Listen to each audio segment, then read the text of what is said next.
Mechanic நண்பர்கள் அனைவருக்கும் வணக்கம். நம்ம பார்த்துட்டு இருக்கிறது ஒரு ஓலா பைக்கு. ஓலாவில் எலக்ட்ரிக் ஸ்கூட்ரு. இந்த வண்டியில் கொஞ்சம் ஒரு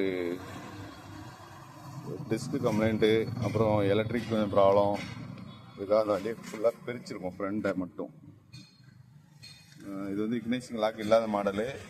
இது வந்து பிரேக் காம்போ பண்ணக்கூடிய யூனிட்டு.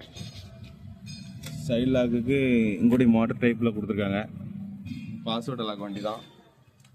இன்னும் கொஞ்சம் கவர்லாம் கழட்டும் போது கொஞ்சம் ஏகப்பட்ட லாக்கு எல்லாமே லாக்கில் தான் நிற்கி. 1 2 அப்புறம் உள்ள அதே மாதிரி ஃபுல் அண்ட் ஃபுல் லாக்கு தான். இங்கேயுமே நிறைய லாக் தான் வருது. லாக்கு தான் அதிகமாக இருக்குது. சைடில் ஸ்பீக்கரு